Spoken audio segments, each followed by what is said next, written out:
Hello, I'm Mrs. Efforts, and today we're going to analyze some more rational functions. This is part 2, and we're going to learn how to find horizontal asymptotes and oblique asymptotes. Keep in mind that oblique asymptotes are sometimes called slant asymptotes. So let's get going.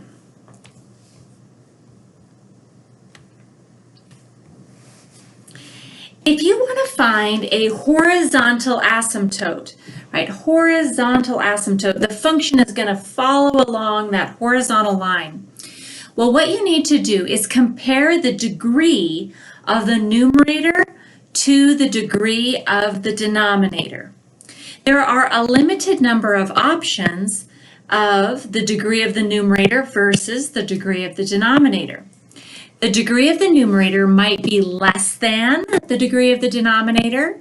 They might be equal, or the degree of the numerator might be larger than the degree of the denominator. Let's start with that first case where the degree of the numerator is less than the degree of the denominator. If that happens, then you have a horizontal asymptote with the equation y equals 0. Now, of course, y equals 0 is really just the x-axis, but you want to write the equation, so we would say y equals 0. Here's a function where the degree of the numerator is smaller than the degree of the denominator. So what we know about this rational function is that it has a horizontal asymptote at y equals 0. Now just quickly I'll sketch in the rest of the graph. Okay, but our emphasis here is that the horizontal asymptote happened at y equals 0 because the degree of the numerator was smaller than the degree of the denominator. Let's look at the next case. What if the degree of the numerator and denominator are the same? Well, then what you want to do is create an equation y equals a fraction of the leading coefficients. Here is an example. G of x, notice the degree of the numerator and denominator are the same. They are both squared. So that's why we're in this category. Now, if we use y equals a fraction of the leading coefficients, the leading coefficient in the numerator is 3, and the leading coefficient in the denominator is 1.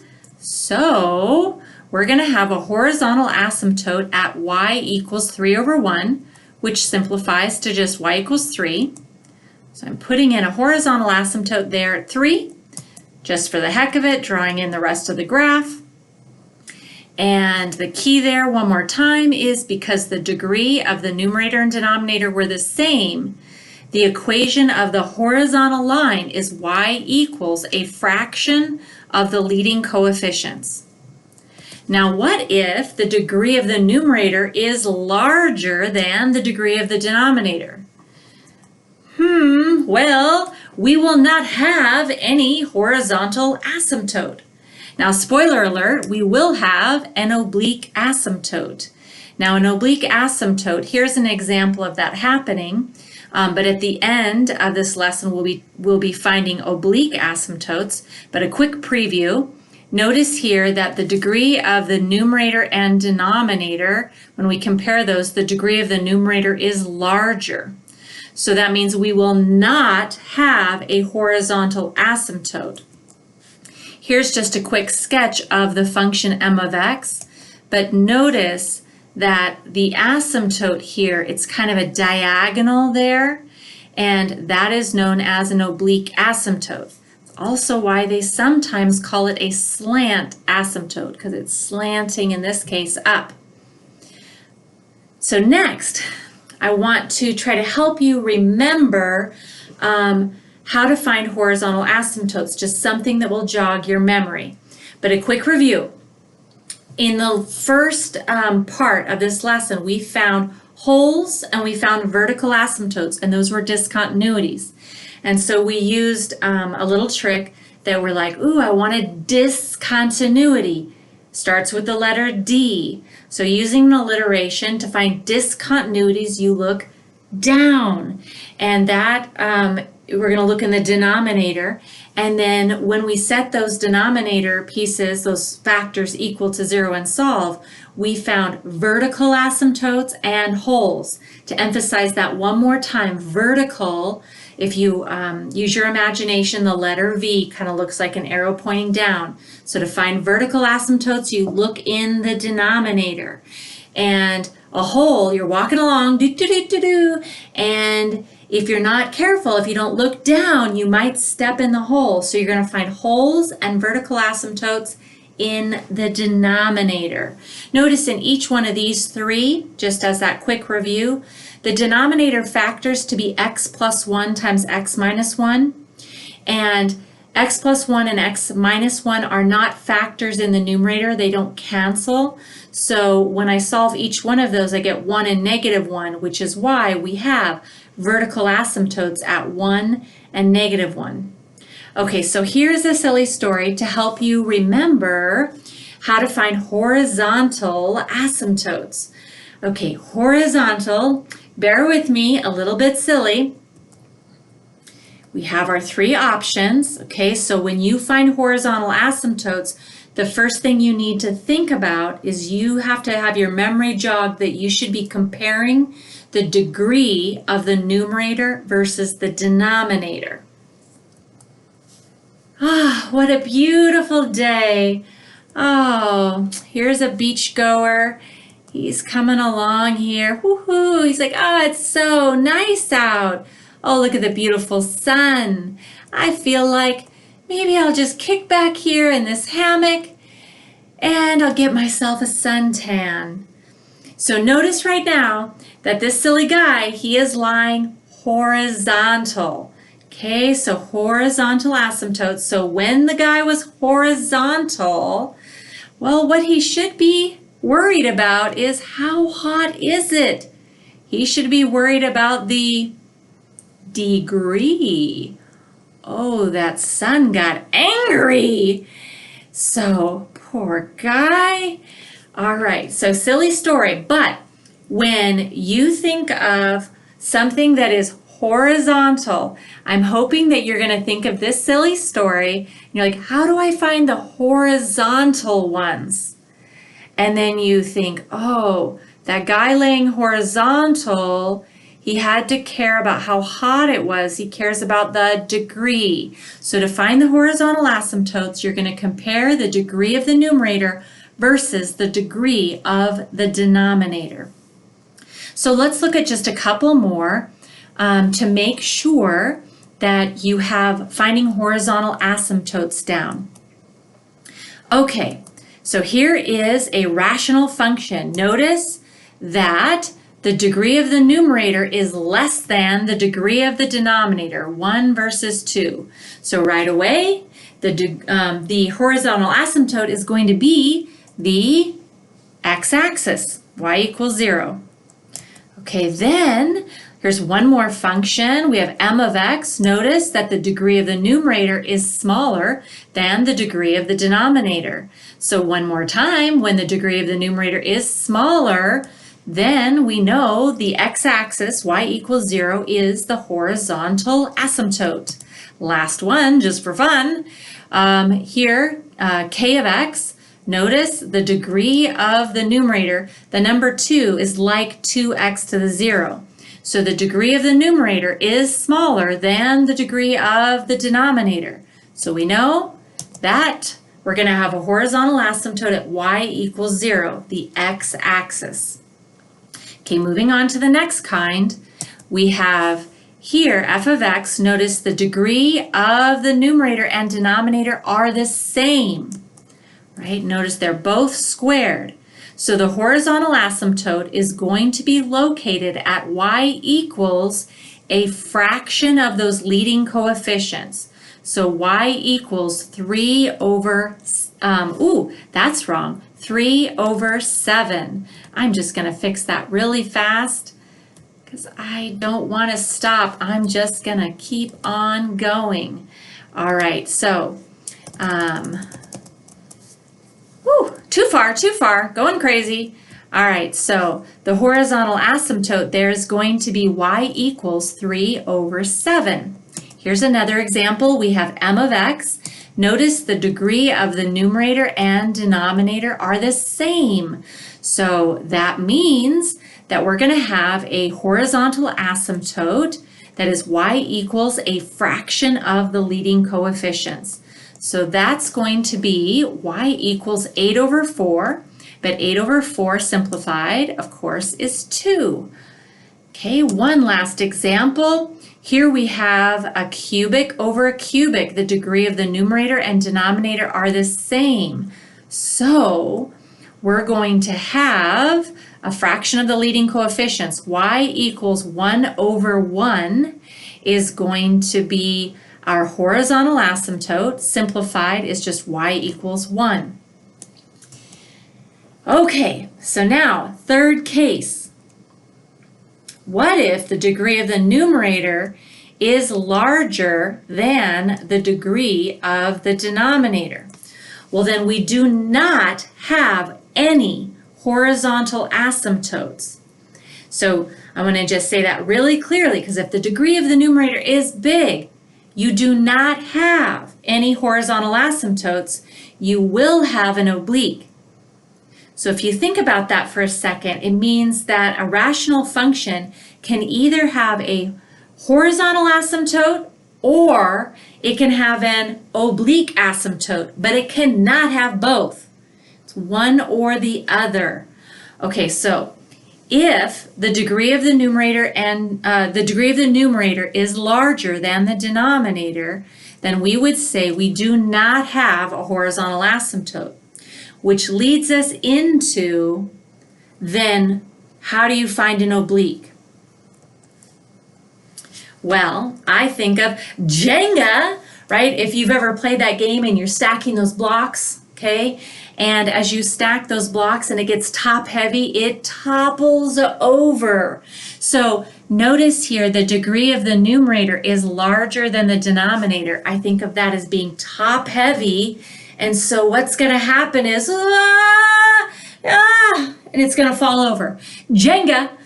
All right, so let's take a look at that. Here we have, again, degree of the numerator is larger than the degree of the denominator. So we do not have a horizontal asymptote. But what we will have is an oblique. So if this topples over, in other words, we're going to divide. So if the numerator and denominator, if those fall over to the side, the numerator would sprawl out here, followed by the denominator. Okay, so there we have it. It fell over, and next we want to divide. There's a little trick after that, but we want to divide. So you think, okay, what is 3x to the third over x squared, front over front? Well, that equals 3, so that 3x, excuse me, so that goes on top. So then 3x multiplied to each piece on the side, 3x times x squared is 3x cubed, 3x times 0x, 0x squared, 3x times negative 1 minus 3x. Draw our line, run a negative all the way through, combine, and we end up getting 4x. Bring down the minus 1. Now, we are done dividing. What we have here is the remainder. The reason I know that this is a remainder is because notice that this x is to the first power. If the degree here is smaller than the degree here, then we don't have anything more to divide, and what we have is the remainder. So then an oblique asymptote, you want to completely ignore the remainder. All you care about is what's up here. So the oblique asymptote is an equation, so y equals, and then whatever is up there, which in this case is 3x, that is the equation of the oblique asymptote. Now we're going to be graphing these eventually, but right now we're just finding them. And I know you can graph the line y equals 3x. It would go through 0, 0 with a slope of 3, and then you would have your picture of your oblique asymptote. Let's do one more of these oblique asymptotes. Okay, so here we have another function, p of x, and notice that the degree of the numerator is larger than the degree of the denominator. So that means we do not have any horizontal asymptotes, but it does mean that we have an oblique asymptote, again, sometimes called a slant asymptote. So Jenga, it's going to be top heavy, so it's going to fall over. So we're going to divide. So there we have our division set up there. And then when we start dividing, we're saying what's in front over what's in front. X squared over x equals x. So that's what goes on top. Then we take this x up here and multiply it to each term off to the side. So x times x is x squared. And x times -1 is negative x. Draw the line. Subtract by running the negative all the way through. Combine. So x squared minus x squared is nothing. Negative 13x plus x is minus 12x. Drop down that plus 15 and start again. So we take what's in front, negative 12x over what's in front, x. So negative 12x over x is negative 12. So that's what goes up top. And now we're going to take that negative 12 and multiply it to each number on the side. Negative 12 times x is negative 12x. Negative 12 times -1 plus 12. Draw our line and subtract. So running a negative through. Okay. And then, oops, can't really see that. Let's just fix that really quick. Again, I'm sorry. Let me fix that guy. Ooh, come on now, you can do it. All right. And so then we're going to have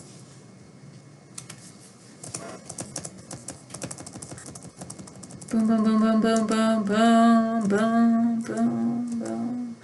All right, so sorry that x is still covered up, my bad. 12x minus 12. So then 15 minus 12 is 3, and that is our remainder. And we don't care at all about the remainder. Throw it away. So we're going to ignore that remainder, and the equation of that oblique asymptote, that slanted line that the function is going to follow.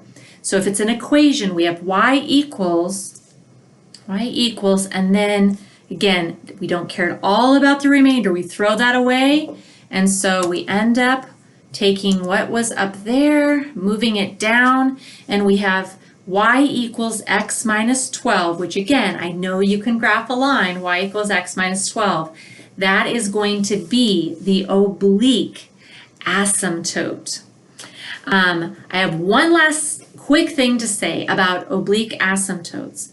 A subtlety is, yes, the degree of the numerator is larger than the denominator, but only when there's a separation of 1 degree. So notice in each example, the degree of the numerator here was 2, denominator was 1. That's a separation of just 1 degree. And so when we divided, when it's a separation of 1 degree and you divide, of course you're going to get a line, because a 3rd degree divided by a 2nd degree would be a 1st degree. Or if our numerator was a 5th degree, our denominator would be a 4th degree. And when we divide, we would get a 1st degree. So just a subtlety there, but the main takeaway again is if you want to find horizontal asymptotes, you're thinking, oh, the guy is out there lying there sunbathing. If he's lying horizontal, he cares about how hot it is. He cares about the degree. So to find horizontal asymptotes, you compare the degree of the numerator versus the degree of the denominator. If the degree of the numerator is small, then our horizontal asymptote is y equals 0. If the degree of the numerator and denominator are the same, then it is y equals a fraction of the leading coefficients. And if the degree of the numerator is larger than the denominator, whoa, it's top heavy. We don't have any horizontal asymptotes, but we will have an oblique. And to find that oblique, you divide and you throw out the remainder and make an equation with y equals what's here on top. All right, so you are going to find today some horizontal asymptotes and some oblique asymptotes, also known as slant asymptotes. So watch out for the degree.